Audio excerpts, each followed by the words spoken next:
Welcome everyone. It is week 3. I'm excited to be here with you. We're diving into the next few lessons of our personal empowerment coach certification. I know we've not covered a lot. We've only had 2 weeks already, but we've covered enough to get you thinking what empowerment coaching is, the difference between empowerment coaching and say life coaching, also the difference between coaching and therapy. It's important that you know those things. I also introduced you to the Map of Consciousness by Dr. David Hawkins. I've tried to impress upon you not to get freaked out by the whole book. Yes, Alicia, perfect. You printed it off. And if you don't have the book, just go into lesson 2, module 1, lesson 2, and print off that Map of Consciousness. One of the great things that Dana, I remember she said it's like Dan with an A. One of the things that Dana, there you go, Dana, I got it. Dana with an A. One of the things Dana reminded us of last week, which was really important, is that we can sometimes talk ourselves into believing that we're resonating at a certain level of consciousness because we want to believe that. But our outer world will actually reflect back to us the truth of where we're actually resonating. And so we do have to we have to let that reaction, and I think that's the one she said, like the way that you're actually reacting to things, rather than being like, no, I'm just so in love. I resonate in love. I resonate in the high levels of consciousness. I am totally a blissed out, peaceful, loving person. But then I would like to say that too, except, did you guys hear the story last Wednesday night, for those of you who are taking my emotional edge course, that I was triggered by the 14-year-old at McDonald's who yelled at me? The Crystal thinks she's so loving. But just like that, I had a 5-minute trigger of, what did you just say to me? How did you just speak to me? And if Crystal was resonating in love, well, she wouldn't have felt that way. So here's the truth. We're dynamic beings. Human beings are dynamic. What does that mean? It means we fluctuate. It's moving, it's flowing, it's fluid. So the goal is to almost recognize that we all have bookends, I'm going to call it. I actually have really beautiful bookends downstairs that hold a set of books. There's one on each end. So imagine the map of consciousness, you have bookends. And most of us we have the full range, but in our daily life, we kind of resonate in between a certain level of frequency. I might be up in love a lot of the time, but I still have clearly moments that my bookends go down to anger, pride. And I'm discarding things. Okay, let me just turn my Outlook off. Good. So what we're trying to do is recognize and realize that sometimes our bookends, when we first get started or when someone is in a really low place, they might be in shame, the lowest place, and they might actually hit pride. And we're going to move into that tonight. I often call that the pride shame loop. It's not in there's no assignment on this, but this is one of the loops that I find we often get stuck in. So we feel ashamed about something.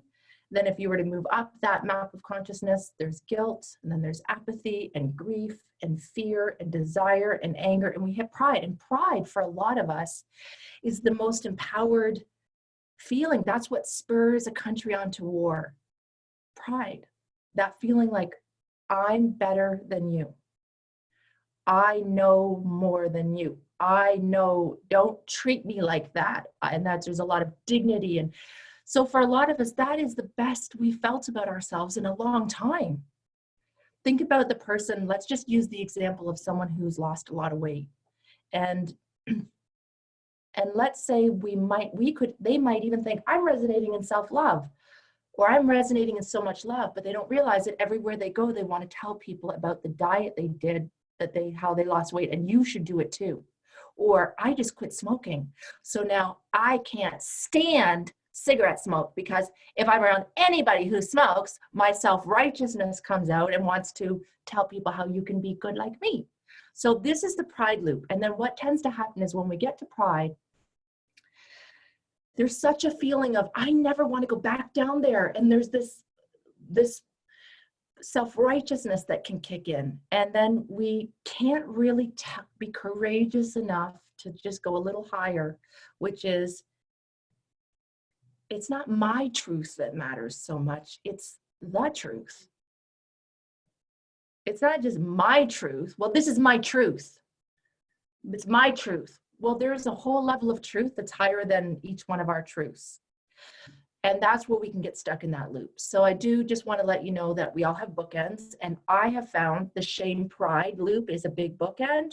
And then the anger love group is another big bookend. Like we resonate in love. And then I do still dip down and feel angry. I don't feel it anywhere near as often as I used to. That's the good news, is that I don't feel that anger about things often at all. And I don't even feel the need, because believe me, when little Lulu, for those of you that listened before I put us in record mode, when little Lulu, we couldn't find her, there was a part of me that wanted to say, and I said it once, but very nicely, but I did say, if she got out, which she really could have in that stone basement, Lulu's the cat, she really could, if she's in that stone basement, there's a crawl space, and if she'd found a hole somewhere, she'd be gone. And I really did say to Aaron, my husband, all week long, she's been eyeing that basement door. So be really careful when you open the door. Well, last night we had, our furnace has been on the fritz. And last night we had the guy back in for the furnace. And I literally said, be careful, the cat doesn't get down there. So when we woke up this morning and we searched the house for the cat, there was a part of me that wanted to say, I told you not to let that's pride. So I had to catch myself and be like, it's an accident. Like if it did happen, it's an accident.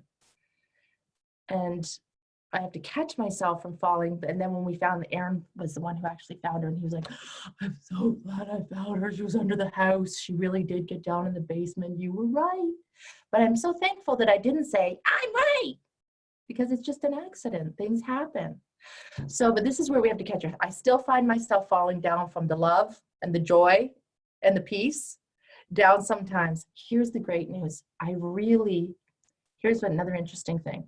This is where we have to separate an emotion from intuition, because I did wake up with anxiety in the night. I actually had to say to myself, okay, it's not about money. You're okay. That's going to be okay. And that's going to be okay. Why are you feeling so anxious? So fear is meant to be a quick shot of adrenaline to tell you something's not right. Fear is not to be where we resonate every day, all day, because then you can't separate when something really isn't right. Your intuition. A lot of us live in the area between shame and blame and sorrow and fear. And then we get to desire, where we start thinking, I want that, and I'm angry that I don't have that. And then suddenly you get it and you feel pride, and you can get stuck in there. And a lot of your clients will. That's why they will come to you, because they're stuck somewhere in the lower loop. So imagine there's almost two loops. One is the lies, disempowered stories, the way that we're talking, the way that we're thinking, and that falls right on courage. So we're going to get to this. I know I'm throwing a lot at you. We're not even there yet. But just remember that courage is the beginning of empowerment. Courage at 200 is when we start to realize this is empowerment. Anything higher, we're now beginning to decide the truth is what matters. And the truth will set you free. And the truth is the way that you talk to yourself, which in truth has to be courageous, willing, accepting, reasonable, loving. When we show up in those energies, where we have far more access to a truthful thought, an empowered thought. Okay, so let's dive into our let's do a share screen. Now I'm certain, I thought I opened that up. So let's do a share screen, desktop, and just give me a nod if you can see the platform. Can you see the SWOT on Call platform? Great. So again, let me remind you that you might be seeing it differently than you see it, because you're looking at it from my professor or my administration view. So we're going to click into module 1. which you're getting comfortable doing. Let's scroll down. So we've covered empowerment coaching. We've covered the map of empowerment, which the map of empowerment is the framework, that allows you the framework. You're not going to know yet. I don't even want you to be too stressed about the idea of like, if I'm listening, how will I know the difference between shame or guilt or fear? How will I know that? You won't yet. You're not going to yet.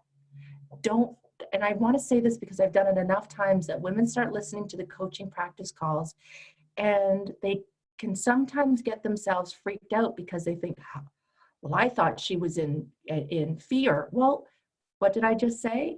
We're dynamic.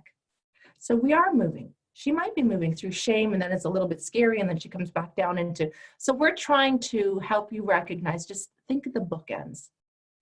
So just think bookends. So we did the map of empowerment. Last week we did coaching from the body, not from the head, helping you get out of the busy thoughts and down into your body. And as a coach, it's important for you to coach you to also coach. You're not just helping them get into their body and out of their head. You as a coach have to get out of your head and into your body too. So if you're trying to think the whole time, or you have cue cards, like you literally, I know at the beginning, some of you will have like this and you'll have like little cue cards and you'll be like, okay, she's in fear. Okay, let me read. What does fear look like? And then you're thinking and you're not just present. So here's what I will tell you is it will just start to come with practice that you'll realize, and you really will realize over time, oh, there's some main, I'm just going to call them main interventions, processes that work time and time and time again. So even at the beginning, if you first start doing this and you're like, oh my God, she did a shame intervention. Should I have done a guilt intervention? Well, let's also remind ourselves, if we could give it a quantitative, which he has done, which I say don't worry that much about if it's really 1,000 or 500, but let's just remember something. If the highest level of consciousness was, let's just say peace, which is like, whoa, 1 in 10 million people resonate in peace, Dr. David Hawkins says. So let's just say peace, and he says peace is at 600. Enlightenment, the very top, enlightenment, like Buddha, Jesus, Krishna, that's 700 to 1,000. So let's just not even worry about trying to be like Jesus right now. Like we want to be Christ-like. That's the goal, is to be like in that high level of consciousness. But let's just say we could become peaceful communicators. That's 600. Let's go right down to the bottom without me writing it all in. And the lowest level, let's see if you can see, is shame. And that's at 20. That's a big jump, right? Imagine you had an inner light that you could turn up. And you could either be at 600 where the watts, like the room was so bright and everywhere you go, you have like, you're in your vehicle and you have lights around your car that shine out and you literally can see 600 miles in advance. You see everything that's coming your way. Or those headlights are turned right down and you can only see 2 feet in front of your car. So what we're doing is we're turning up the light. We're turning up your inner power. It allows you to see all your choices. It allows you to make better choices. It allows you to be more reasonable. It allows you to see the same scenario from brighter or higher lenses. But here's where I don't want you to get too freaked out, is that shame is at 20. But remember, guilt is only at 30. We're talking 10 degrees here. So if you're like, I can't really figure out if she's in shame or guilt, well, they're pretty close when you compare it to the number. Whereas apathy, which apathy is a word that we often just use as stuck. When someone says, I just feel really stuck, that's at 50. And then the lights keeps turning up. When you actually start crying, when you can actually grieve something, you're actually turning the lights up. And then when you actually begin to feel afraid, you're at 100. And then we can continue moving. But my point is, you see that from 100 to 20, all the way up to 600, this is a massive jump when you get up to these higher levels. We're just trying to move women, people, whoever you're coaching, up to at least the level of courage, where we know we're now resonating in the truth. Because once they get into the level of courage, the lights start going on and they start thinking differently. It's not just about me, it's about we. Okay, so coaching from the body is that way of like getting out of the busy brain and all the thoughts and just coming down into your body and being grounded. So when you're coaching, it's important for you to get grounded before your calls. It's important for you to put 2 feet on the floor. It's important for you to take some deep breaths and just get out of your busy brain and come down into your body to release the DHEA, the anti-aging hormones, the feel-good hormones, the calming hormones that are the opposite of cortisol. So when you're under a lot of stress, when you're in fear, you're shooting out so much adrenaline that the body can get flooded with so much adrenaline that you feel anxious all the time. And in fact, when your life starts getting easier and smoother, you might still feel like something's wrong because you're so used to getting your hit of drugs. Adrenaline is 50 times more powerful than morphine. Your own body produces a drug that is 50 times more potent than morphine, and you will get addicted to it. So as you're moving into higher levels of consciousness, there's a part of you that doesn't realize that you just keep dipping down to get your hit of drugs.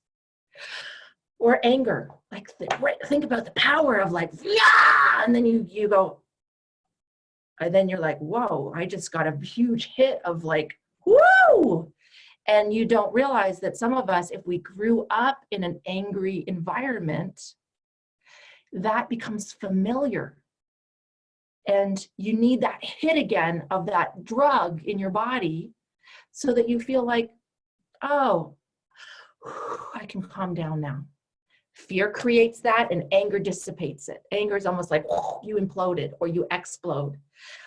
Shook that, you can shake that off. And what we want to do is get you out of that. We want to eventually get your clients out of that, where you can recognize the feeling in your body when you're starting to feel triggered, when you're starting to feel angry. You can feel your throat starting to tighten up.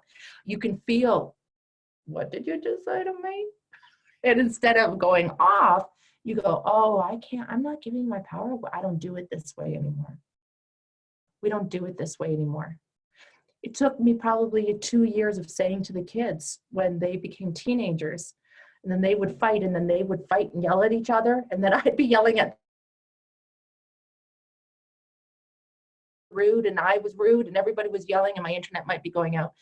And I had to stop and say, my internet connection. We don't do it this way anymore.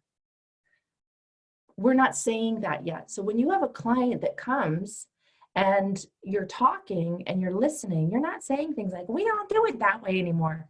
You're first helping her even recognize, do you see how you're telling this story?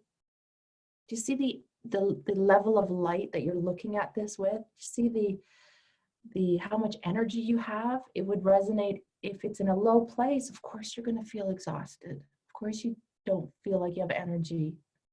Telling someone who wants to lose weight but recognizing they have a terrible shame story around their body, just exercise. It's like we have to shift them first emotionally, and then they'll have the energy to do the things that are going to empower them.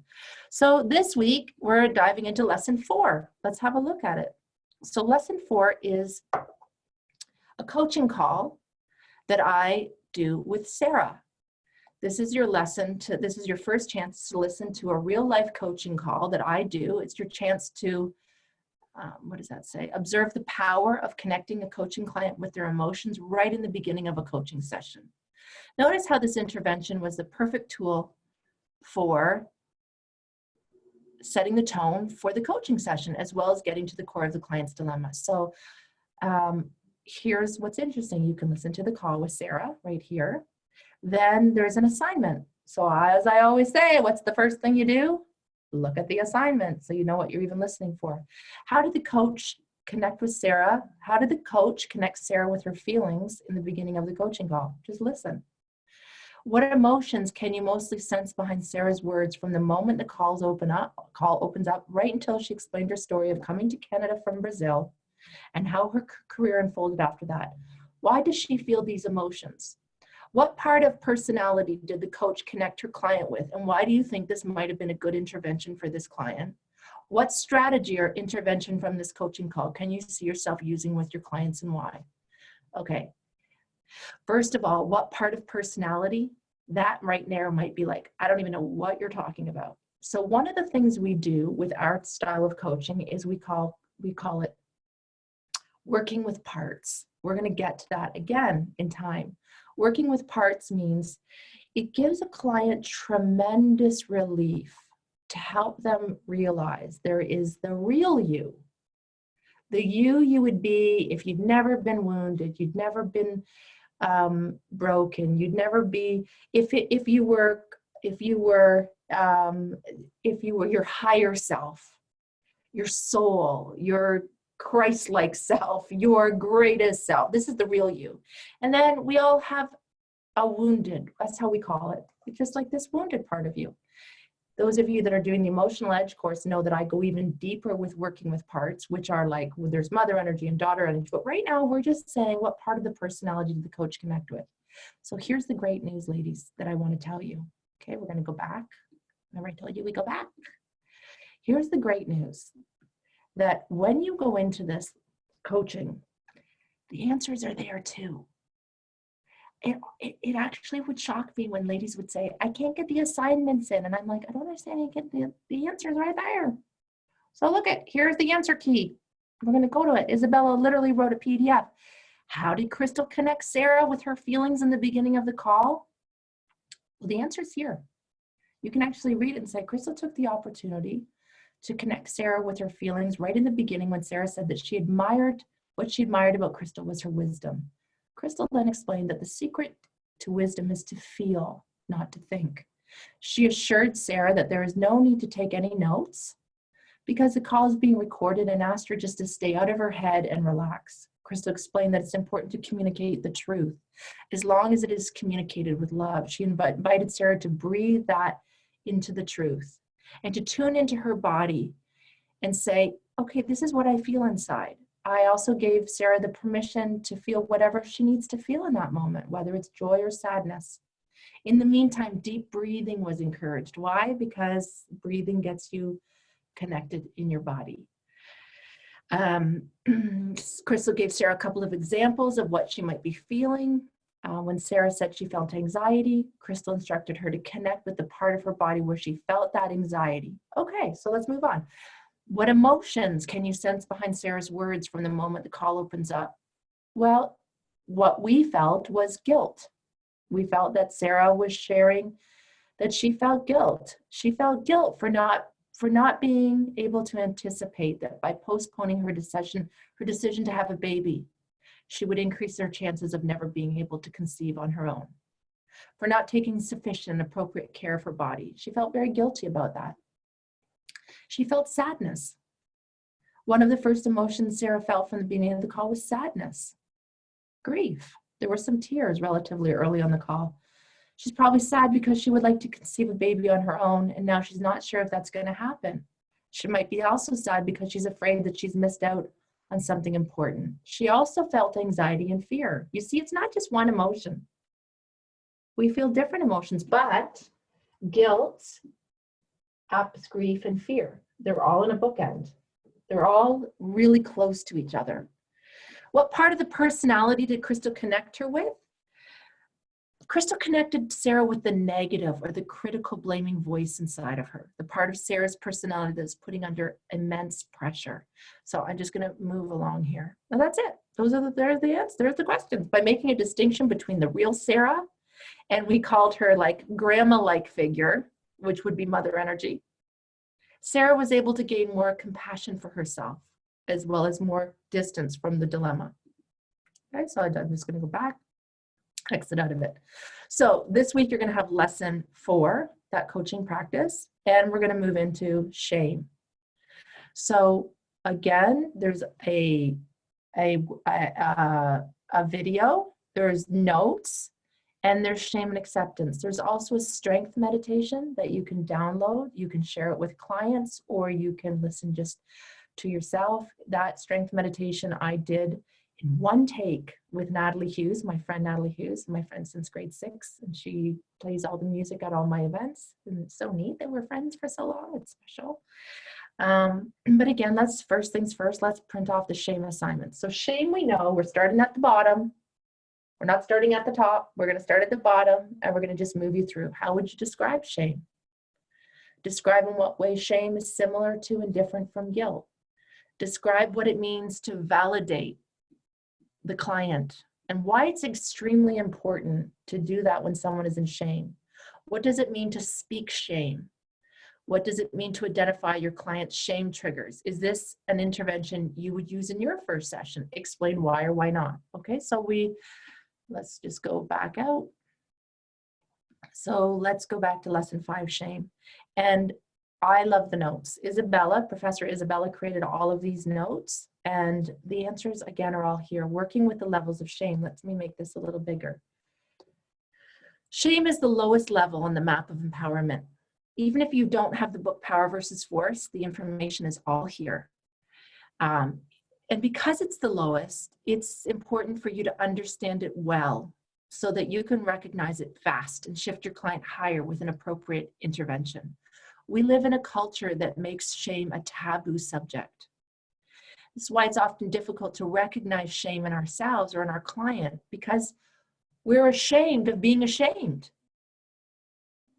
Brené Brown, who has dedicated part of her research to shame, calls this emotion the silent epidemic, because it's a topic that people have been socialized not to discuss, not to talk openly or to explore. The good news is that you'll most probably never get a client that resonates exclusively in shame. However, shame is sometimes the fuel of other emotions, even, for example, anger. Sometimes we feel ashamed and we express that in a very angry way. So shame is a social emotion. What do we mean by that? Well, we've actually discovered that shame is a social emotion in the sense that it's not a basic emotion like anger or fear. Anger and fear is inborn.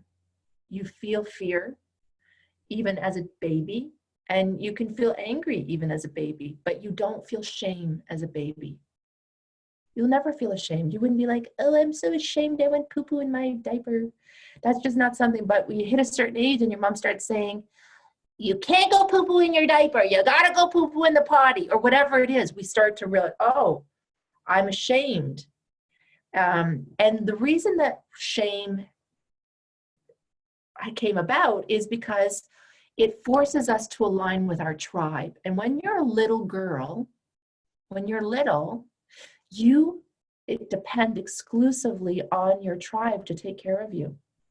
You depend exclusively on your mother or your father or your grandparents, someone to take care of you. And so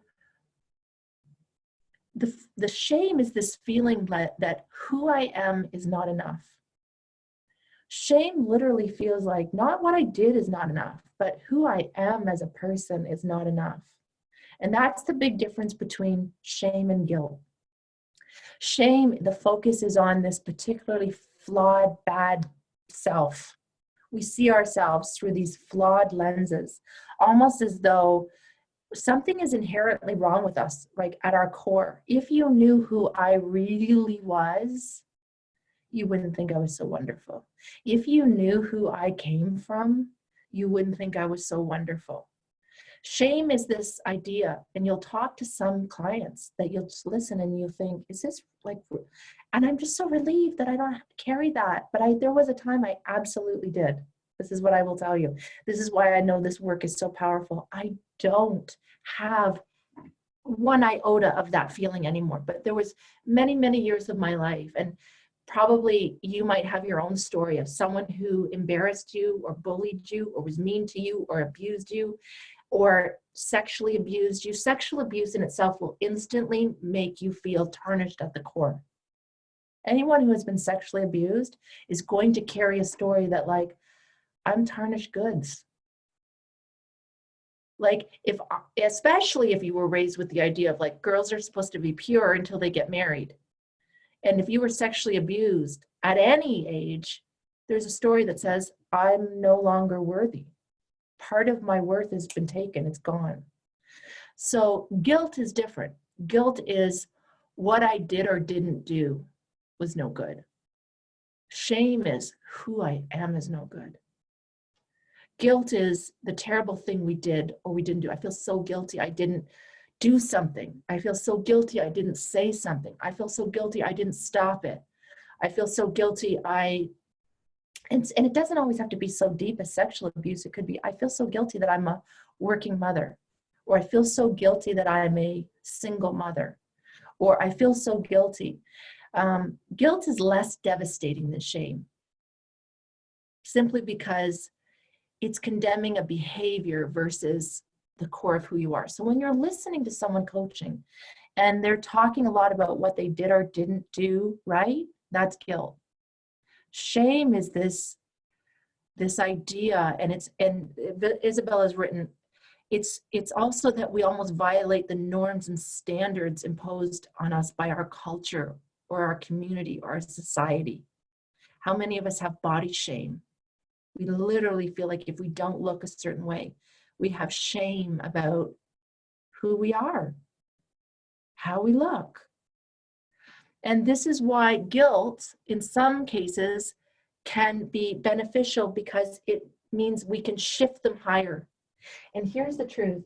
When someone has a shame story, you can't get them up to peace without moving them literally through one by one. You are going to learn there's a series of questions that you can ask a client, and you don't want to rush them through it. But shame might be, what happened that made you feel so badly about yourself? What happened? What happened? And you give them that. You don't quickly poo-poo on it, go, that's not your fault, it wasn't your fault. You really let them just express, like, and sometimes it takes someone more than a couple sessions to really realize that that's not true, that who I am is no good. It sometimes takes a bit of time. So looking at shame from the empowerment spectrum, it's that feeling in the pit of your stomach. This is what Brené Brown's research shows. It's a feeling in the pit of your stomach that is dark and hurts. You can't talk about it and you can't articulate it because everyone would know this secret that you have. Shame is being rejected. Shame is feeling like you don't belong. I don't belong in this group. I don't belong in this party. I don't belong in this team. I don't belong here. I'm not good enough. And once they all figure out that I'm not smart enough, or I'm not good enough, or I'm not something enough, they're going to realize it too. And shame is almost understanding why you think other people hate you. There's almost a feeling like it's so self-loathing. Shame is a prison, but a prison that somehow you think you deserve to be in because something's wrong with you. Often our coaches in training say they find it hard to coach people resonating in shame, those really low levels, because they don't know what to do with them. So we're here to tell you that's natural. If you have someone that comes on and they just are like, you don't understand what I've been through and who I am, and blah, blah, blah.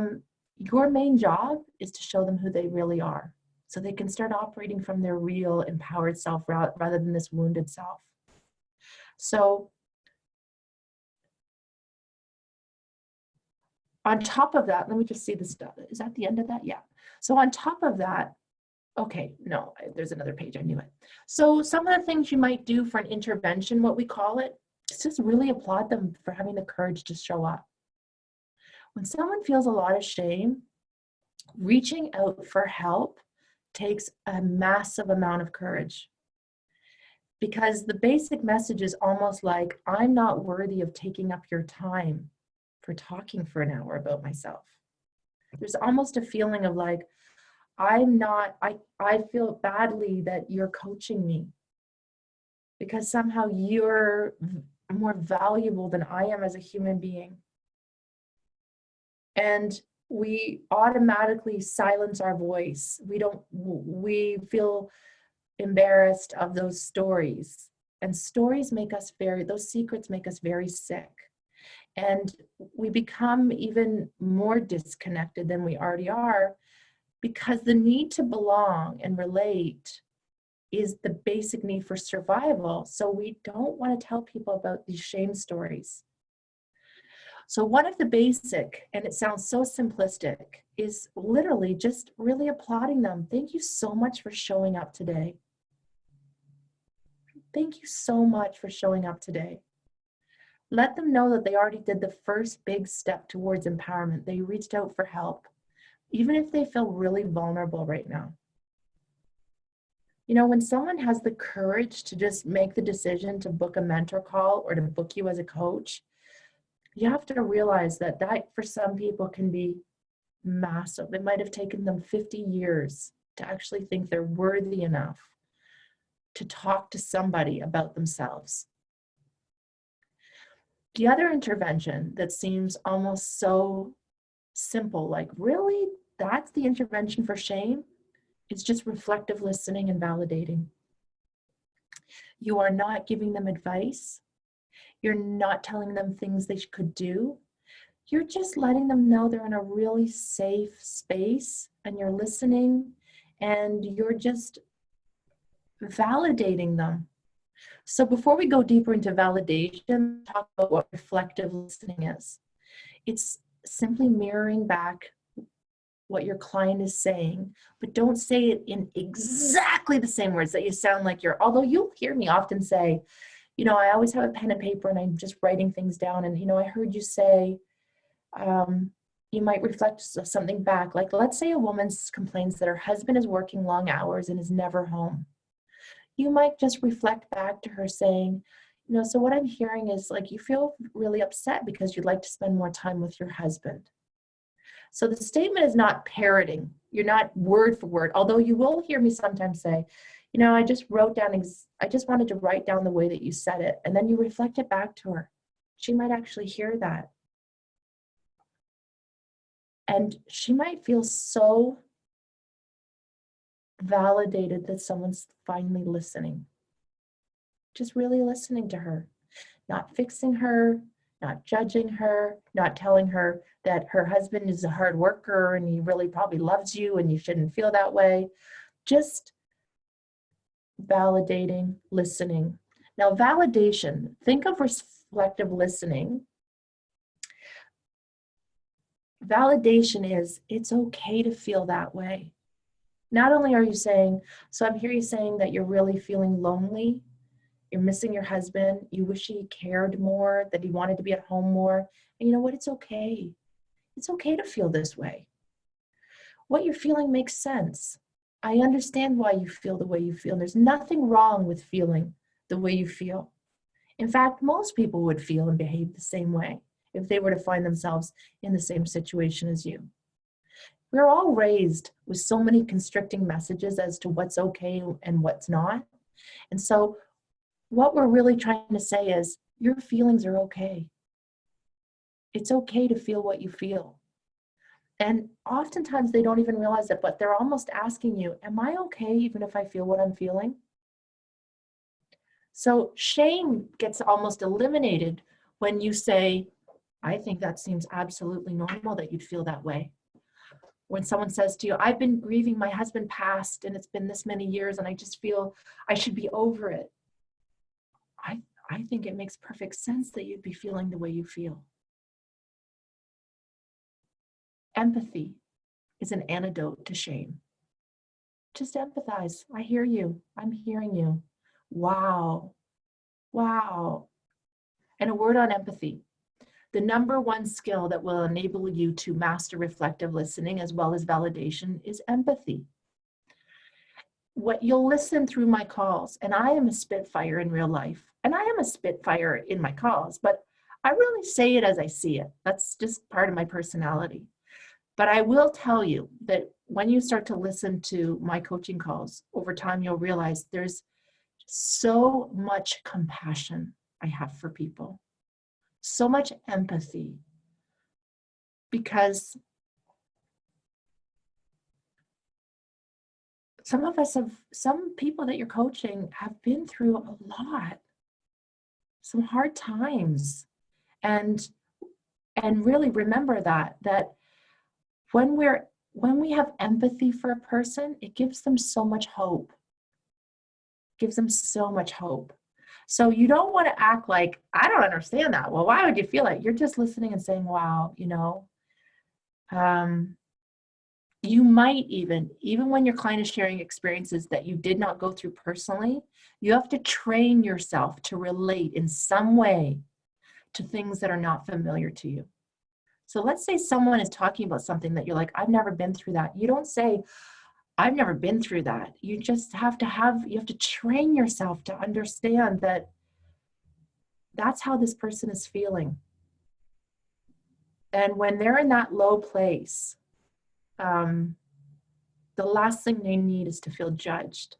So let's use some examples. Your client complains that she can't get her business going. At the same time, she's beating herself up for not losing the 20 pounds she's been trying to get rid of over the past couple of years. And on top of it, she adds that life has been so chaotic and crazy lately because her father's been really ill. So how you might validate that back is you might say, I hear you. I hear you. I get it. You're normally a very organized, take action kind of person. And it's probably what makes you a great businesswoman. It helps you to stay fit normally. And I can hear how much you care about your dad and how connected you are to him. And I can only imagine that because of the connection you have with your father, you must be dealing with some grief. And if I was going through the same thing, if I had such a strong bond with my dad like you do, I bet my body or my business would probably not be my first priority either. And she goes, oh, so I don't have to feel like a shithead for shame for not losing 20 pounds, not getting my business off the ground. Why do we want to say it that way? Because her implicit request when she says, my life has been so chaotic for the past couple of years with my dad's illness is probably this. What she's really trying to say to you is, please don't judge me as a lazy person. Please don't judge me as a lazy person that I can't be disciplined and lose 20 pounds. I just have too much on my plate. So the skill of validation is just the need to repeat their stories. And here's something you'll know. When you have mastered it well, your clients will stop needing to repeat those stories over and over. When you have a friend or a client or someone that just tells you that same story over and over, they don't feel listened to and validated. I had to do it with my dad this past Christmas. Some of you know he had a double lung transplant. And I spent a lot of time with him, more time with him over Christmas, over this time of his healing than I've spent in my entire life with him, because he's in a hospital bed and he can't get up and leave me. So if I want to sit there for 5 hours with him, I'm not going anywhere. He would tell me the same stories of his mother that abused him with it was like the same, and the wife, and the second wife, and then the third wife. And it was almost like, you told me this word for word the same way yesterday, and a year ago, and 5 years ago, and 10 years ago, and 15 years ago, and you're still telling me the story. And I had to say, I literally had to validate to say, Dad, I know, I hear you. You have told me this story. And he was like, and clearly he tells that story and over because it's so big for him, and he doesn't ever feel like anyone has listened. Speaking shame and interventions, let's stay. The word shame means literally to veil or to hide. In shame, we feel inferior and we don't want to be exposed. We want to hide. We carry secrets about our identity that we hope no one will ever find out. So the basic intervention, let's go through it one last time, is to create a really safe space to share with you.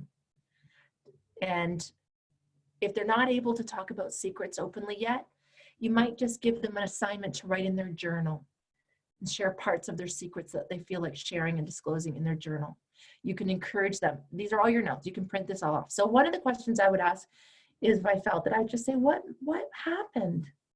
What happened that made you feel so ashamed? You might even encourage them to write their life story. Give them full permission to write everything and anything they need to, especially if they feel like no one would ever believe this could happen. And then create a really safe place for them to tell that story to you. Your clients will start to feel like they can not only write about their shame, but that you are the person they can speak shame with freely. And that's what it means to speak shame. You might become that person they trust and can talk to about their deep shame. So what are you so ashamed of? And then listening to the answer shifts us from not from something's wrong with me to a little higher into guilt, like, well, what did I do or didn't do? Identifying shame triggers. I'm going to let you read all the rest of these over yourself. But in summary, shame and guilt are what we call social emotions. They're not inborn, they're learned. Reflective listening and validating are skills you want to master. You're going to use them often. The bottom line of speaking shame is shifting your client from what I am is wrong to what I did is wrong. Those are your answers right there to your assignments. Helping your clients identify their personal shame triggers will significantly increase their shame resistance. So there is your assignment. So I'm going to get out of Zoom here for a minute. So your assignments are going to be lesson 4 and lesson 5. So you're going to listen to the coaching call with Sarah, where she does, she's carrying a lot of shame and guilt. You're also going to hear the anxiety and the fear in there. And then we're going to dive into the lesson, the assignment on shame. All righty. You might want to also go to SWOT on call /meditations. There's some really nice, there's 3 meditations in there. One of them is the strength meditation. Another one is called Here and Now. Just helps you to get into the here and now. Beautiful songs Natalie Hughes sang.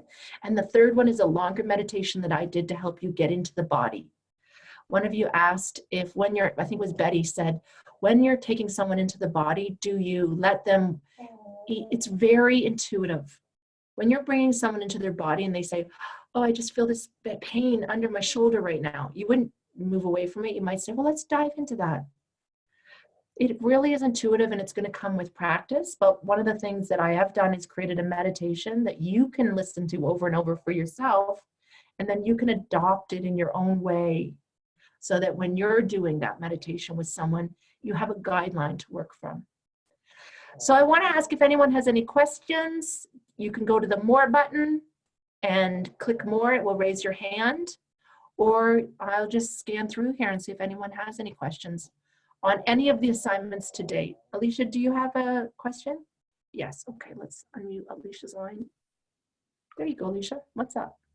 Oh. I just wanted to know, how important is it for you to actually do self-care when you're doing this work? Because I find that it's important for me to make sure my emotions are well, while I'm also checking in on my clients to make sure their emotions are well as well. Yeah, all of this, you're gonna see that by the time we get to module 2, there's a lot on self-care. Okay. A lot on self-care.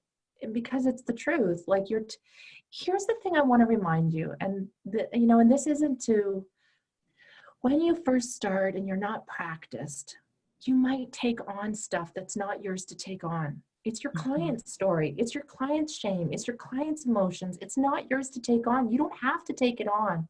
And it doesn't make you an insensitive or lack of empathy or compassion if you have 3 coaching calls in a row and these women are upset or crying or angry or distraught, or that you can hang up the phone and go and have a nice dinner with your partner, or go do a yoga class and have fun, or go out with your friends and go bowling. Like, you can shake it off. Like, I really don't carry. How many times I've had people say to me, God, how do you do it? I'm just in the message forum and reading some of the messages women write. And I'm like, oh, it doesn't, truly. I read something, I can shake that off. I say, you can't dance with the devil on your back. You can't take people's stuff on. Right. Okay. So your job is to, and at the beginning, what you practice? Alicia, I think if I remember correctly, you're a Christian. You're a Christian. So that Christian faith. Not so much. Okay, well, not so much. Not so much. I believe that I'm conscious and I'm awakening. Great. And I feel like it's like a little bit above that. Beautiful. Okay. So let's say for you, or whatever we have, it might be rituals to start with. Like rituals have a part in society and in us for a reason, because sometimes it might be you light an incense or a candle, you get yourself a cup of Crystals, crystals or stones. crystals, stones. There might be you put on a song and you light a candle and you say the serenity prayer. God grant me the serenity to accept whatever it might be. You might have a hot bath with Epsom salts or Himalayan salts. There's going to be certain things that you do that allow you to just like transition. Okay. You know, I don't have a job where I work all day and then I get in the car and drive home. But I often think of that drive home, for me, if it were me, that would be my transitioning. I'm shaking off my day. So by the time I get home, I can leave all of that behind. When you work from home, you still have to have some rituals in place that allow you to end that. You're done. You're not bringing that with you for the rest of the night. You're not carrying that story with you. You're not, Okay. that's why it's like, I don't mean to say it, but I can now. I could coach from my bed and I don't feel like my bed has got nothing phases me anymore. Nothing. I don't take anything on that anybody's got. I'm so emotionally neutral that I don't take any of that on. But when you're first getting started, yes, you could have someone that's, you know, really sad, and then you'll be like, oh, I'm just really worried about her, or what can I do? She just needs a little bit of money. Maybe I just, no. You don't do any of that stuff. None of that stuff. You're not there to solve any problems. You're there to just shift her to a higher level of consciousness, and she'll be able to solve it herself. So your job is the same thing, to just shift yourself to a higher level of consciousness. Okay. And when you feel like you're just getting down because you're human, you need to book yourself with a mentor call. You need a mentor coach. We all do. We all do. We all need to have someone that we can talk it out with or shake it off with, whatever that is for you. It might be exercise. It might be dancing. It might be you finish off your calls. I'm the opposite of a lot of people. I don't get up in the morning and have a shower. I like work my work day, and then I have my hot Epsom salt bath, and then I transition into my evening. So I know that my bath and whether I pour myself a glass of wine or I have a nice hot peppermint tea, there's something ritualistic I always do to switch out of my day into my personal life. And I don't take that stuff with me. Okay. Do you cover like empaths? Because some women are empaths and they tend to carry on other people's issues, even though they may not think they're doing it mentally, but their body's saying something different. Yeah, well, you're going to learn that through this course. You're going to learn how to, what is empaths or empathy. So really the truth is we want to have empathy for people, but we can't take that on. Right. You can have empathy for someone, but you're going to learn that if you're down in grieving because they're in grieving, then you're not empowered. Right. You're disempowered. You're a disempowered wounded healer. There's the laugh of truth. So our job is to do the work so that we're not a disempowered wounded healer. We're a healed, empowered coach. Right. And we can have empathy for someone we can be with someone and meet them where they're at without dialing ourselves down to that same frequency. Okay. That's what empathy allows you to have.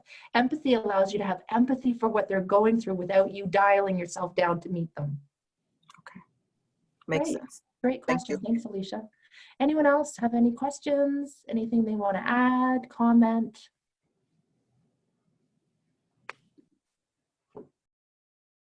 Alicia? Yeah, go ahead. Oh, no, I just unmuted someone else. Alicia. There we go. Are you good? I just wanted to say that I listened to your recording of the map of consciousness. Oh my God, how you break everything down is so powerful. Thank you. I probably did that 15 years ago. I know it's powerful though. Awesome. And that's why we stick with this, because it works. Even though my work keeps evolving, this framework works. It just works so unbelievably for everyone. It doesn't matter if you're coaching a billionaire, it's going to work. It doesn't matter if you're coaching a PhD, someone with 3 PhDs, it's going to work. You never have to feel insecure that like, oh, I'm not as rich as that person, or I'm not as educated as this will work. The formula works. And so even though I have people saying, I want to become an emotional edge facilitator. That's different. It's still different. This is different. This is the foundation of all the rest of my work. So it really is. Thank you, Alicia, for letting me know that. But it just works. And my knowledge has just gotten deeper and deeper and deeper and deeper and deeper of this exact same work. And that's what truth should be. It can stand the test of time, and it just evolves and gets deeper. So thank you. Anyone else have any questions, comments? Great. So are you keeping up? Is anyone already behind? Are you keeping up? Are you on to lesson 4 and 5 now? You got your lesson 1, 2, and 3 in? You got lesson 1, 2, and 3 in? You can feel like, woof, I'm so on track. So this week you're going to listen to a coaching call. You're going to do the assignment. The answers are there. I just gave them to you. Don't overthink it. You're not going to get graded on your academics. No one's going to read through it and go, oh, she had a spelling mistake. She failed. Not going to happen. Just get your stuff in. Get it done. Get it done. And we're going to just keep moving through. All right, ladies, have a great week. And for those of you that are doing the emotional edge, I'll see you tomorrow night. For those of you not, I'll see you next week. Isabella will be here on Thursday. Always remember that you can ask her any question, even if it's outside the scope of what she's teaching that day. So thanks, everyone. Yay, I got my cat, Kim. Kim, do you have a question? Yeah, well, I'm just confused because I keep getting that the class starts at 4 o'clock Eastern time, which is 3 my time, but I always come in at the end. Okay, so where are you? I'm in Minnesota, so I'm just an hour. You're only an hour behind, so you shouldn't be coming on you should be coming on at 3 o'clock your time, 4 o'clock my time. Yeah, but what time? It's 4 o'clock. Oh, okay. Well, that's why I'm not making the classes. Okay, I just needed to look at the clock. Yeah, that's all. You know what? I love it. No, it's not a big deal. But you know what I do love? I'll tell you one of the things that I have completely adopted in my life. I am always, when I troubleshoot, I literally am always like, simplest, most obvious explanation first. Before I'm totally throwing my husband under the bus. My husband always goes to worst case scenario first, and I'm completely the opposite. I'm always like simplest case scenario first. Like, you know, where's the cat? She got out and she's probably dead. I'd be like, she's under the house. She's in the basement. I know it. We're going to get her, but that's just our first. So it's probably just you're not looking at the clock. Yeah. There it is. Anyone else? Not a big deal. I get it. Yes. Dana. Hi, Dana can you or hear, Dana? Yeah. can you hear me? Dana, do you go by Dana or Dana? Dana, yeah. Dana. See, now I got a Dana and I got a Dana. I'll answer to both, though. I think Dana's very pretty, but no, I'm good old Dana. Crystal, tell me this. If I'm working with someone who may potentially be more empowered than me, just an example, for instance, of what if someone is actually not necessarily more empowered than me, but someone who's really, we're talking about a high performance person. They're already at their peak performance, because you said this is a framework for everybody. And I'm just thinking of someone that I. Okay, but this is a framework for everybody if they were resonating. So we're starting at the lowest place someone could potentially resonate, but we're going to get up to the high level. So you wouldn't ever take them down here. You would start where they're at. So if they're potentially already in courage and higher, then you would start them, and you would know the questions for example, willingness. Where there's a will, there's a way. What are they willing to do? Then you would shift them higher into acceptance. Then you would move them higher into reason. And then you would move them into, like, what would love have you do? Well, what would love have you do? What would joy have you do? So you're just starting you would start them, their bookends are much higher.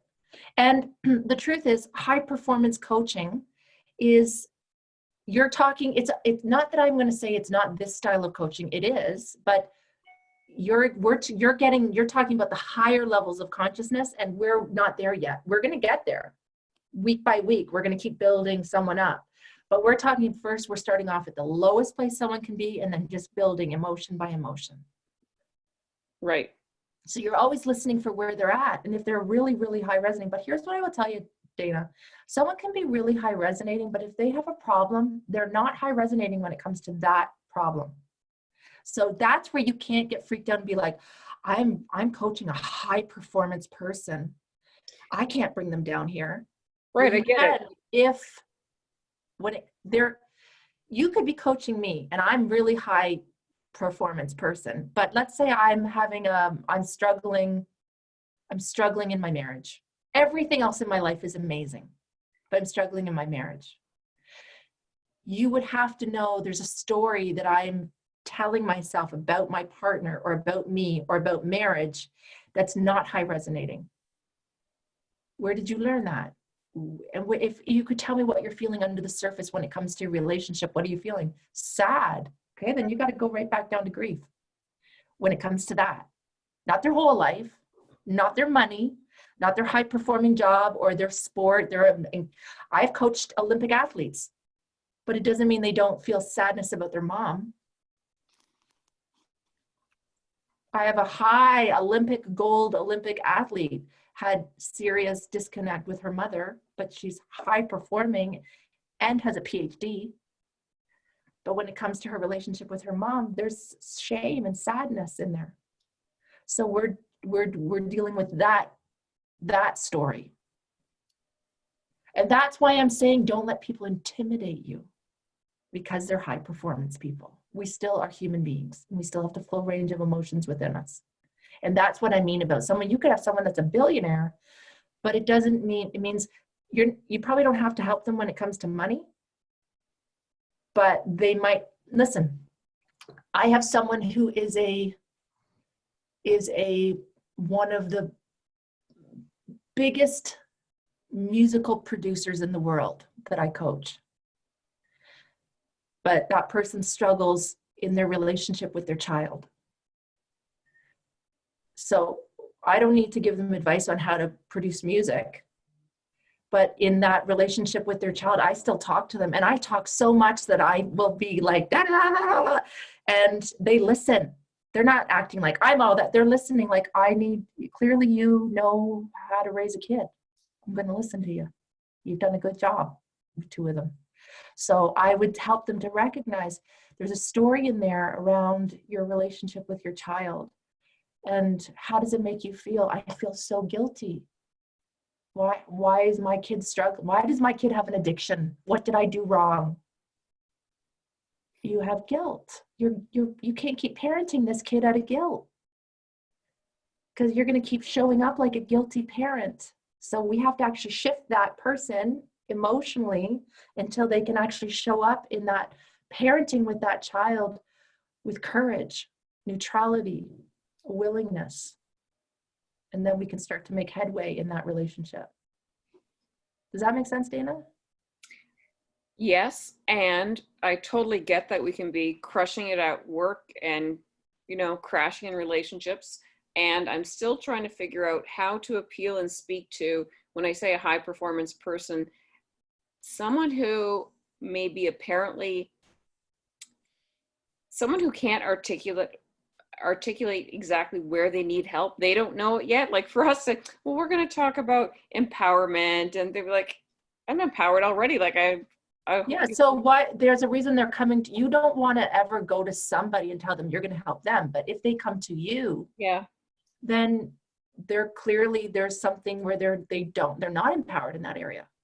You don't have to use the word empowered. Yeah. I think I'm really doing the workaround of coaching from the body and empowerment coaching versus life coaching, because everything now today, everyone's a success mentor, success coach and all that. I'm like, how can because I want to do empowerment coaching and success coaching together. And I think you're only though, Dana, I think you're only on week 3 and there's 14 weeks. And I think when you move through everything, by the time you get to the end, you're going to be like we have a whole intervention on what do you do when you're coaching someone who's really empowered. That's in module 2. So we will get there. We will get there each step along the way. You will get to it and you'll realize, oh, that's what you do. So you just have to learn it. There's some of this that you're just going to have to learn the theory on it. I did it because I did the master empowerment. I'm just doing the mentorship stuff now, but it's been a while. So I'm reintegrating because I'm just getting back into it. So I guess I need to relearn it. Yeah. And repractice. And the more that you keep practicing, the more it will get like just Okay. solidified in your head. And the other thing that you'll be aware of is just your choice of words with certain people. So I agree. If someone is like pride and higher, like you just did, like, I don't need empowerment, that's pride. That's, first of all, that's not empowered, that's pride. If someone were to say to me like, what empowerment, what's empowerment, that's someone that's resonating in pride, and that's not love. That's not someone that's truly empowered. They wouldn't even say that. They wouldn't even speak like that if they were so empowered. That's prideful. That's someone who, so if someone came to me, I'd say, how do you know? How can you be so certain? I would push someone. I poke the bear. When someone's resonating in a certain, I want to piss them off a little bit to show them you're not as empowered as you think you are. So I'm going to poke you a little bit. And I might say things like, how can you be so certain? How do you know? How do you know? How are you so certain you know what that person's thinking? How do you know for sure what that person's going to do? How do you know for sure? Well, that's pretty self-righteous. I want them to actually get pissed off at me so that then they go, I'll show you. And then they become more enlightened. So every level builds off the next level. Kim, yeah. I just have something to say about that because I've been doing mind, body, spirit coach sessions and coaching for quite a few years. And I decided, I live in a very rural area like you, and that was my first big excuse for never doing something like this because, oh my God, oh geez, this is gonna rock the world. Oh, she's an empowerment coach. Who does she think she is? But yeah. You know, and part of my gifts were doing readings too. And so that I just came into this and blew little 8 off. It sucks. But what I wanted to say was I saw a real need for people in small towns put a lot of masks on. We do everywhere, but really in a small town because it's just doesn't want everybody knowing everybody's business. And there were women who I noticed, their only friends were their husband's friends. And they just, I don't know, I just offered, I put it on Facebook. I said, looking for women that are maybe interested in coming together once a month. I didn't even know what I was doing. Just to be in a safe space and get some support. And if anybody's interested, I'm here, coffee's on. And I had 7. That's the way, see the way that you just did that? That is not intimidating. That is so inclusive. That's so like coffee's on. A little town show up, and that's the way a little town, you have to do it in a little town. And you had to set the ground rules right away. What is said here stays here. I'm creating a safe space. If you have a problem with that, that's okay, but please, then this isn't for you. And because I wanted to build a sisterhood like you have accomplished. And the need, what I found was huge. Was so great. And I didn't know, oh my God, I had 2 lawyers show up and I just thought, crap my pants. I know, but I remember I'm like, 2 lawyers, what am I gonna do with them? Yeah, they're lawyers. And why would lawyers need my little town empowerment group? They're lawyers. Nobody wanted to be their friend. Yeah, yeah. Well, they were empowered women. They were also considered bitches. Yeah. Sad. Yeah. And they just wanted women friends. Yeah. And you know, so just hold on and don't worry about how you're going to talk to them because it'll just happen. Just do a lot of listening and it'll happen. You'll know by their conversation what they need. Yeah. I thought that's how I found out. Maybe I'm off kilter, but you sound like what you're doing is working. I took a year off from that, and they're just out there waiting. They are, and you know, Dana, remember, the right people will find you, and your clientele might be different than Kim's clientele. It's very interesting how, number one, there's more than enough people to go around. And I know we know all this, but there really is more than enough people to go around. And there's an energy that we each have, which will attract people who want what you have. They'll feel your energy. And that's how you'll coach them, from your own inner wisdom. So there is a part of that that will be, people will resonate to certain coaches. And it's great that we have the framework, and it does work.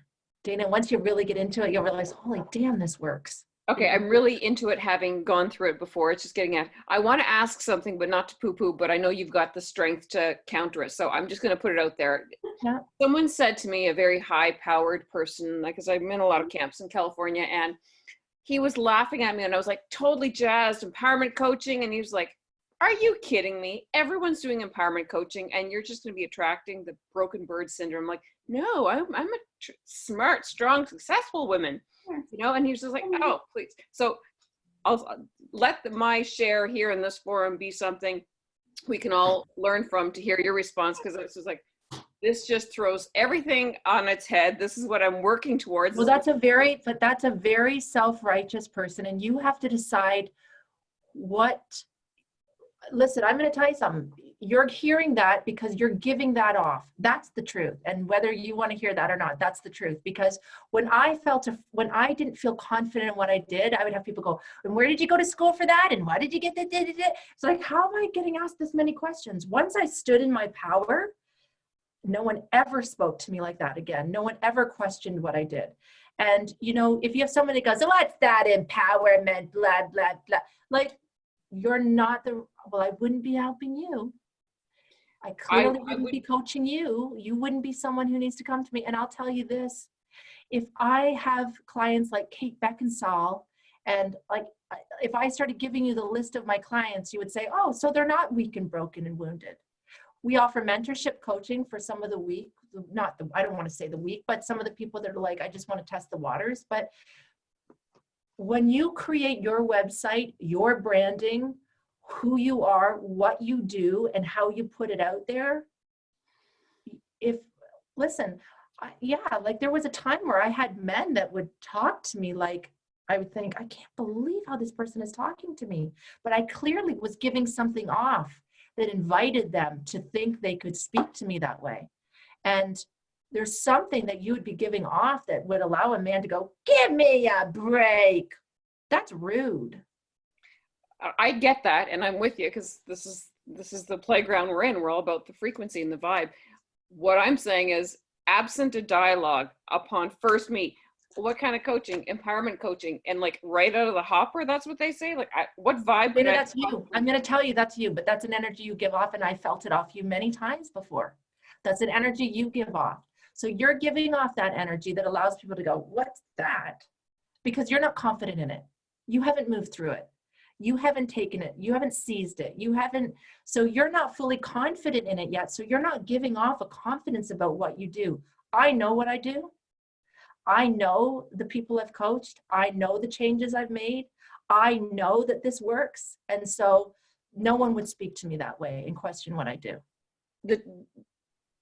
The truth is, it's true that I don't know how to articulate what it is that I do. Like, I love this work, eat it up. I'm just all about the map of consciousness, but to say it like with posture and position of like, well, that's what it is then. You're not saying it. You just use your words with posture and position. You're saying it with fear and doubt. And so if someone were to say, what do you do? If someone asked me what I do and I say, oh, I'm an author and I'm an empowerment coach and I have a school that we're in 45 countries, people go, wow. I don't ever get, you do what? Never. Ever, ever, ever, ever. I get deep respect. That's just the truth. Wherever I go, I get deep respect. So you'll get your head around how to say it. I'm an empowerment coach. What does that mean? I help people shift in their emotions so they can look at the same dilemma or problem from a higher perspective. Yeah, I'm not solid on standing on that rock, because the peak performance, Tony Robbins, California people are just like, we all do that. So like so I'm thinking, how does it differentiate? Yeah, I'm not there yet. You're not there yet, because guess what? When I go down to California, Ariel Ford sends her manuscript to me. That's Debbie Ford's sister, who was Deepak Chopra's publicist. When I go down to California, I'm invited into the circles like I'm the queen. So that's your story. And you keep coaching around that. Yeah, we all have stuff. That's your story, that you're going down to California and feeling like you guys are from California and you're Tony Robbins and your peak performance. Isabella did Tony Robbins program, did mine, and said they don't compare. Don't even compare. Yeah, I don't know how to. You got to get your confidence up. You don't believe in this enough yet. And it's coming through right now. And like, it's for everybody that's sitting, feeling this. We're all feeling your energy right now. So I have to keep myself up to be like, I'm not going to fall down into that story with you. I can't let myself fall down into that story with you because that's not an accurate story, but that's a story that you're telling yourself. That's not the story that I feel. I've been able to get a book deal, and any time I've ever tried to get a book deal, I've gotten one. I've never had somebody go, you're some country girl from Canada. I've gotten 3 book deals with Hay House out of California. I've gotten a book deal at a Random House out of Manhattan, New York. Nobody says, what, you're poo-poo. So that's just a story that you're carrying. Come in here, yeah. Get through the work, do your assignments, get through your mentorship coaching, and see how you feel at the end of it.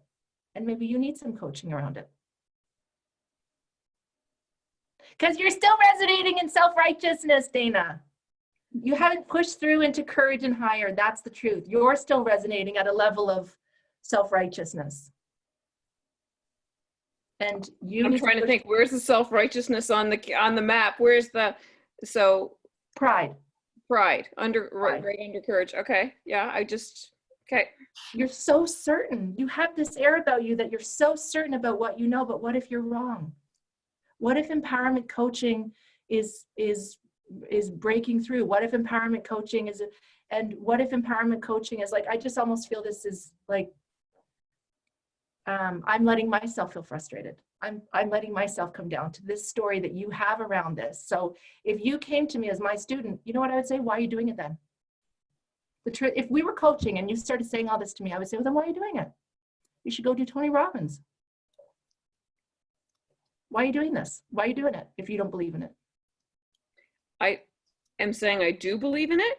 I'm still not 100% on understanding it myself because I still struggle with, and I'm not clear yet figuring it out, even the bookends. I'm just like, how can in one area, these are the bookends, in another area, I'm still working through it myself. Exactly. But I don't think that I'm like, you are still working through it yourself. So you haven't, but when someone comes on and says, I don't mean to poo-poo things, I want to say, you know, you're poo-pooing things. You know it. That's why you just said it. If I were actually coaching you, I'd say, okay, so you just in front of the whole group of class said, I don't want to poo-poo things, but, so I would actually call you out on that and say, so you knew you were poo-pooing things, but you still did it. Okay, I don't even remember what I said I was poo-pooing. I'm not clear yet on how the bookends work. Like, this is just— That's a better way to say it then. I don't understand it yet. I don't fully understand it. So because I don't fully understand it, I don't know how to explain it. And because I don't know how to explain it, I feel stupid. I don't know what I'm explaining to people. And I feel insecure. I don't feel confident when I'm down with all the people from California. And they laugh at me. And I feel stupid.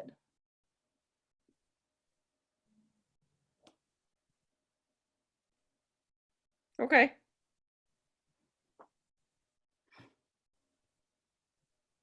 What would you say to that?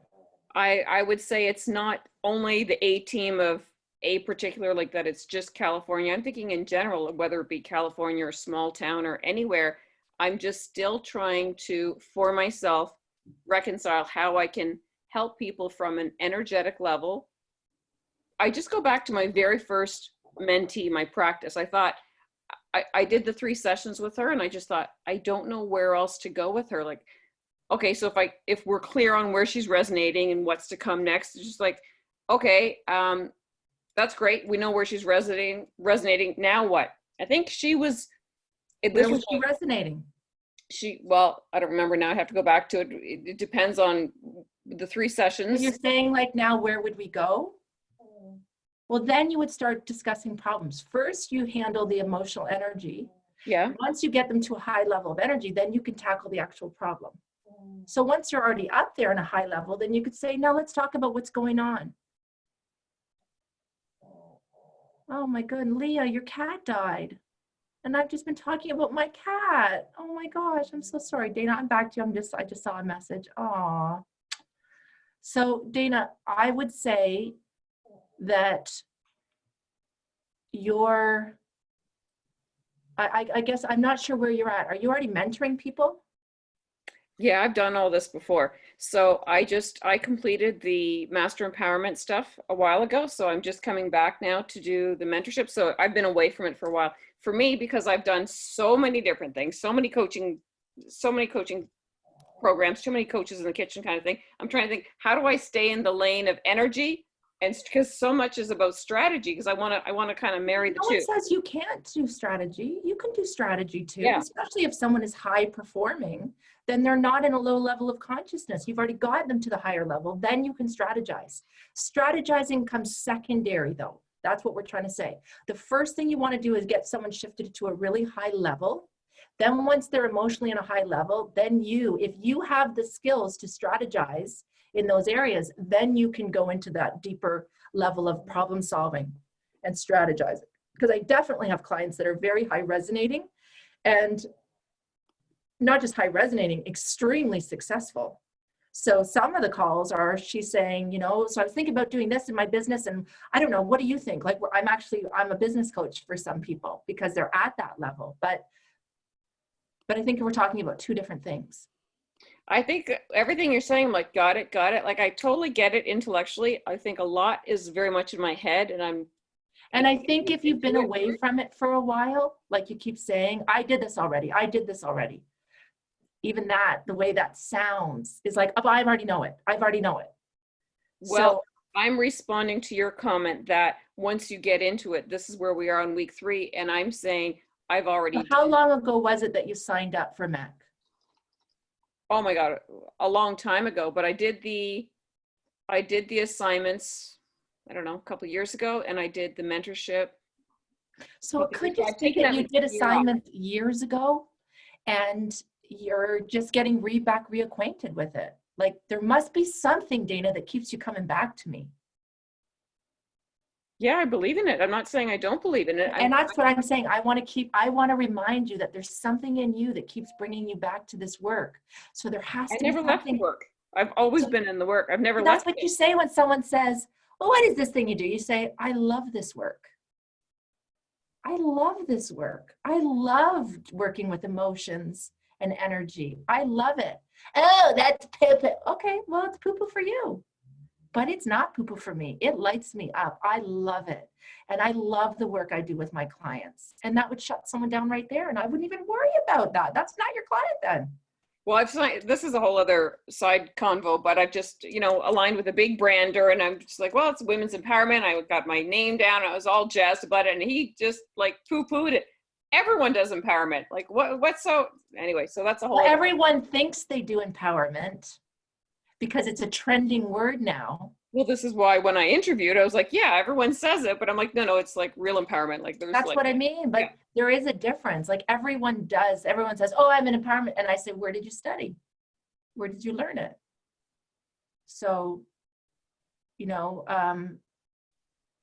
I think those people that are there to push us, Dana, to push you out of that story. That guy was there to push you out of that story, and for you to bring it up in front of me right now too, that's a trigger for you. So that's an opportunity for you to heal that trigger. That's why I'm bringing it. Like I'm not just sitting in my corner. Like that's why I'm bringing it up. And so I'm saying to you that that's an opportunity for you to say, I need to get my head around, why do I like this work?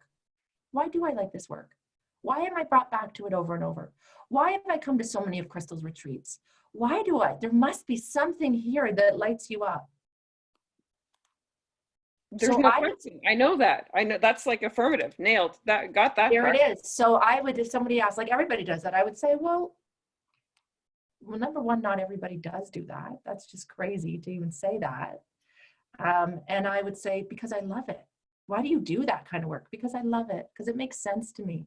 Because I've watched it help so many people.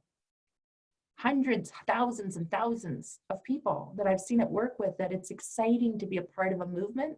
It's not just a certification. It's a sisterhood. It's a movement for women. It's a global movement of women empowering women. It's the next era of the women's movement. It's needed right now. It's important. And that guy to me sounds like a pompous person that would speak to you that way. That was to shut you down. And then you transferred that over to me. So I come back with that forcefulness because I'm going to meet people where they're at. So if someone tried to poo-poo on my work like that, or a man said, everybody does that, well, I probably would have a chuckle. I'd probably have a chuckle at that person. Like, that's probably how I would do. I'd say, oh, do they? Oh, really? Okay, well, I'm #1 on Google worldwide, and I make over $1 million a year. So I guess I'm doing something good with my empowerment coaching. I think it's got to be your own level of confidence. And when you really get into it and you start doing it and you see what you do for your clients, you won't care what some guy says. I've had men laugh at me. I mean, Isabella gave me fantastic. She gave me like outstanding, like kudos. She gave me, it's quoted, she gave me outstanding remarks for the recordings that she listened to.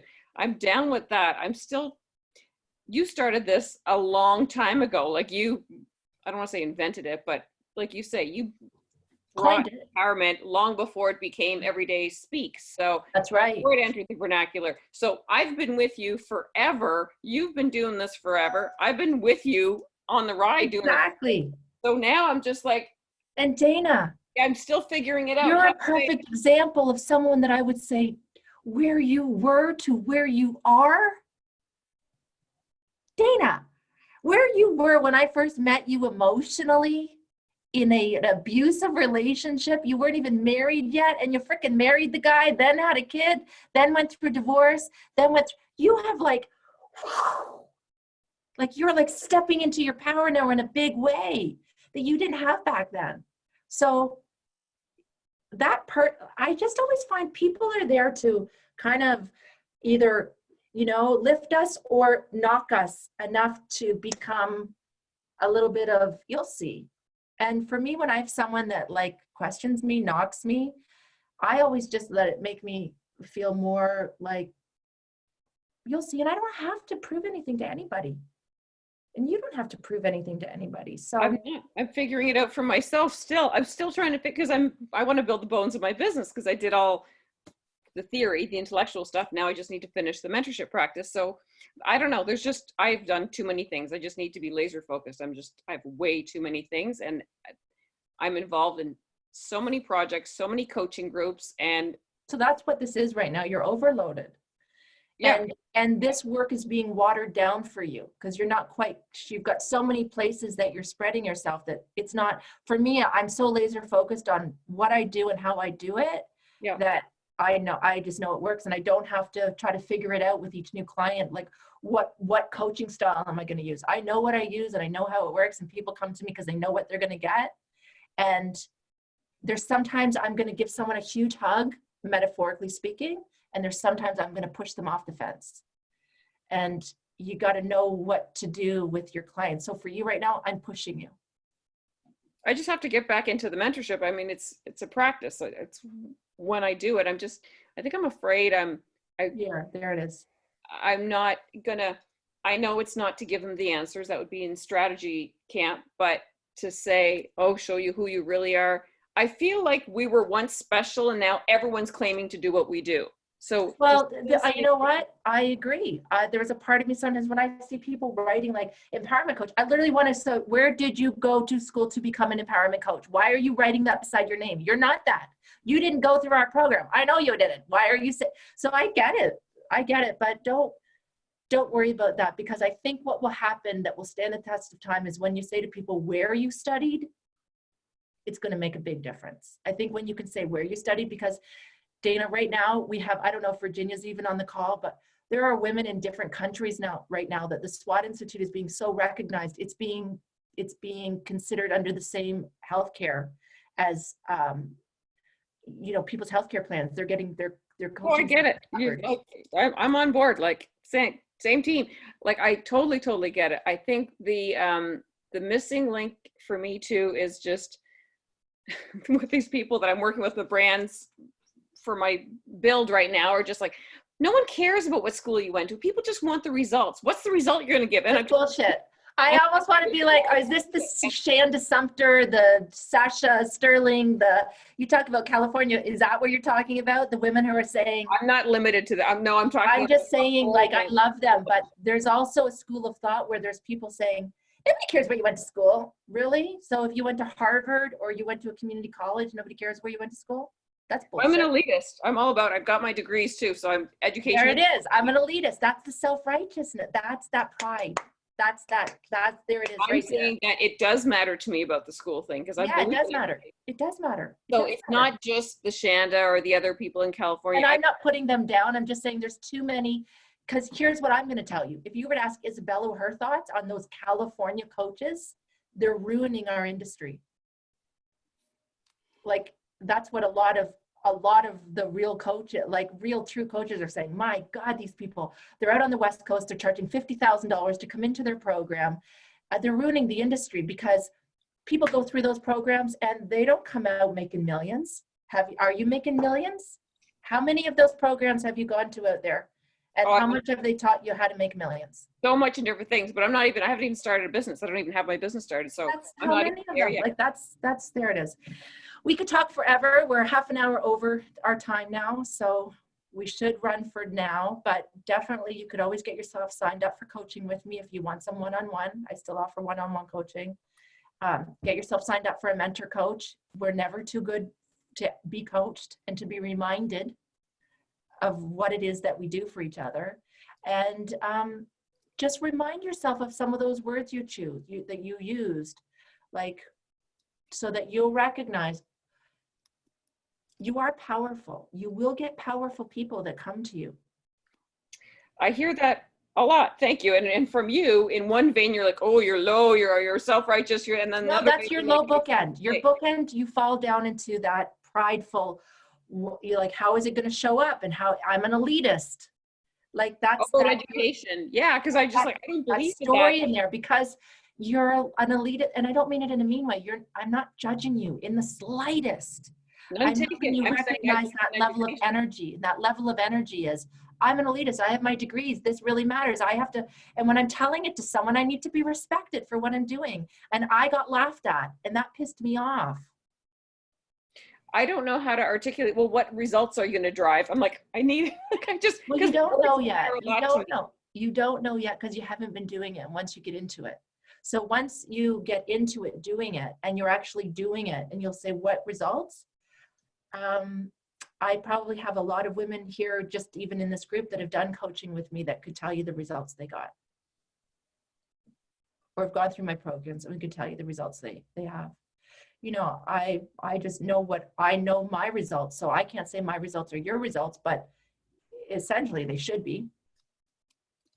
Yeah, I like language. I like access to words. And for me to think of my ideal client avatar, the results I want to drive, the brand, I'm not clear on it because am I serving everyone, the niching down, it's all that stuff. It's all. Yeah, but that's something different. You're talking about niche, business building, branding. You're talking about marketing. That's different than the process of empowerment coaching. Right. And I'm trying to think, how can I take this and package it that people are going to get it, but I have to get it. I'm not comfortable with the language myself. I don't know how to explain clearly what I'm doing yet, even though I'm buying it. So maybe check out I have some different websites, even websites of clients that have been empowerment coaches. How did we put it together? How did we package it? We have Sandika Joy that's on here right now. You can go to sandikajoy.com, check out her website. www.hellotaryn.com, check out her website. www.stellamerkovich.com, check out her website. empoweredconversationswithmelissa.com, check out her website. You will figure out how to package it once you decide who's going to be your client, who do you love to work with. And if it is really powerful people, then you'll build your branding and your imaging and your messaging to be very dynamic, very bold, and so that's branding. And maybe you need to hire me to help you with your branding. I don't know. Yeah, I know that's a whole other, the business side is completely different. I'm still in the work. Yeah. Yeah. Okay. Thanks. All right, ladies, let's all shake that off. Woo! because we don't want to take anything with us. And Dana, you too. You got to shake that all off. Just be like, yeah, you don't have to take any of that with us. Like, Nope. and we're good. We're good. We're all good. Yep. And we're allowed to ask questions, and we're allowed to push buttons, and we're allowed to ask, that's the truth should be able to stand the test of any conversation or time. So I just think get back into it, get back into really understanding the map, get back into your mentorship coaching, get some of those calls under your belt, because what I've noticed is the women who have done 15 plus mentorship calls start saying, oh my God, I love what I'm doing, because they hear the ladies at the end of it going, oh my God, I can't believe how much better I feel. I can't believe where I felt when I started with you. And after 3 calls, the lights have turned on. I'm happier. I'm a better mother. I'm a better wife. I'm happier in my world. I'm taking better care of myself. Like, that's the results that you might get. You might get people saying, I'm back in it to win it. I'm back in the game again. I believe in myself again. I'm having really fulfilling relationships again. I'm making more money than I've ever made because I'm happy. I've let go of anger or frustrations. I've dealt with sad stories that I didn't realize were keeping me stuck. I've dealt with triggers that have been triggering me for years, and I no longer have those triggers. So I'm not spending so much of my energy and time avoiding things. I can deal with anything now. I can handle anything now. I travel the world now. I'm not afraid anymore. Like, there's just a million ways that people will tell you. I have fulfilling relationships with my children or my parents that I haven't spoken to in 15 years. We actually are talking again. Those are real life things. Can you tell me, Crystal, who's your ideal client avatar? Who you serving? Well, for me, I don't want to say it in a way because I have a whole group of women here that might say, so I'm not your ideal. So I don't say it in that way, but my clientele is, generally speaking, 40 to 50, maybe 55, 40 to 55, but I sometimes get 25-year-old women that come in who know that they have wisdom to give. They want to make a difference in the world. They want to be a part of something that's bigger than just them alone. They want to belong to a movement. They want a strong leader, and they need strong, really intelligent leaders. They are coachable. They're usually well educated already, or have at least some post-secondary education. Generally, they, by and large, are going to be making more than $75,000 a year. That's my general clientele that comes into my world. And that doesn't mean that I don't have a lot of women that might sign up for mentorship coaching who aren't making very much money, who don't have fulfilling relationships, but they go through the work, and by the time they shift and start signing up for my courses, they've done the work and they're ready. Okay, thanks for all your explanations. Yeah, they're spiritual and intuitive. It's true. What about me? Mary Elizabeth? Yeah, or you're 71 like Mary Elizabeth. She was a teacher. She had a dance studio. She knows her life has value and meaning still, and she wants to still make a difference with her life. That's usually the women that I attract. Women who say, I don't want to just do therapy. Therapy bores me, or therapy drains me. I want to be able to make significant impact in short periods of time with people. So that's generally the person that comes to me, is my ideal client. Does that help everyone? And if you're older than 55, don't worry, you're still my ideal client. That's why I never like saying it, because probably some of the women on this call are like, well, I'm 55 going on 57. Am I no longer? No, you are.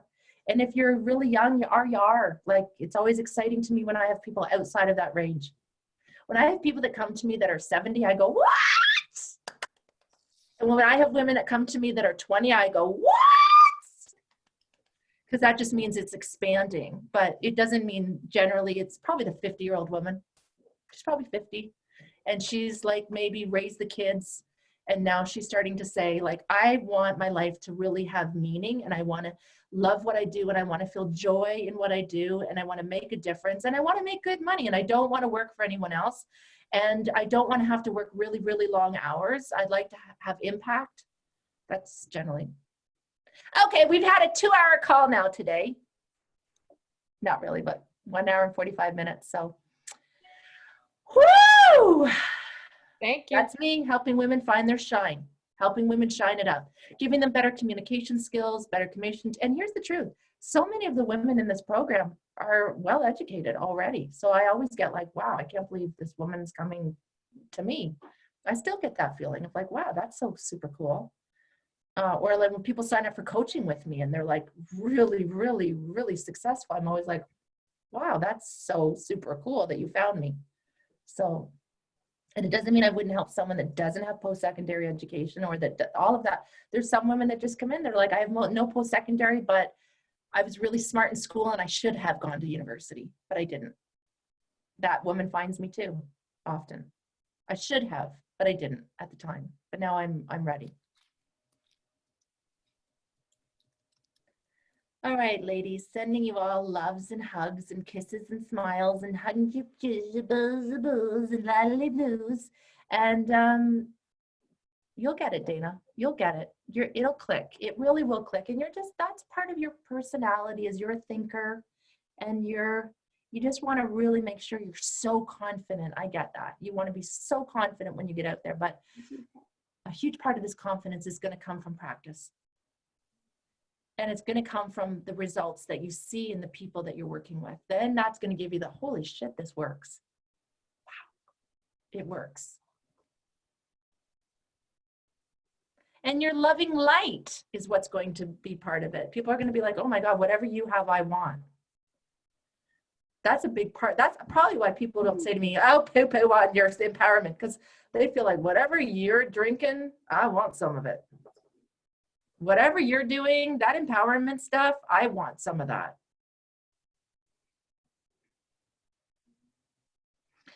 All right, ladies, anything else? I don't want to ask another if anyone else has a question. No more questions. No, I'm only kidding. Yeah, Dana, you got it. You're a little bit of a devil's advocate. That's just a little bit of your personality. I know that this is just week 3, so thank you for going into that deep dive, because I'm excited about it. Like when I say I've done it before, it's not like, oh, I'm so beyond it. Like I know I'm like totally immersion all over again. So Good. And relearning is the fun stuff. So I'm digging it down, Yeah. drinking the Kool-Aid. I'm just trying to articulate it because I like. And I think you'll articulate it once you get it back. So the words start coming comfortably and you really start getting into it again. Then it'll be like, oh. Yes, because this is why it's coming up. It's coming up from the reflections of all what's unconscious in me. Like, how the hell am I going to handle it this time now? So yeah. I hear that a lot. Oh, you're very, whatever you said, powerful, confident, all that stuff. And then as soon as I'm like, oh, empowerment, then I'm like, oh yeah, what the hell am I going to say about it now? I'm not there yet. Yeah, you're not there yet, and that's okay. Yeah. I hope that it comes for you. That's what I will say. I really hope that you do get that level of confidence, because you're putting in so much time and work into this that I really do hope you get that confidence at the end of it. That's my hope for you. Yeah, me too. You will. I believe you will, or I wouldn't be doing what I do. So I think you will. Thanks. All right, ladies, have a great week. At 5 o'clock, I was like, okay, so that's the last question. We're done now. And now it's 5:48. So now we're really done. Have a great week. Sending you all love, and I'll talk to you next Tuesday. Bye for now.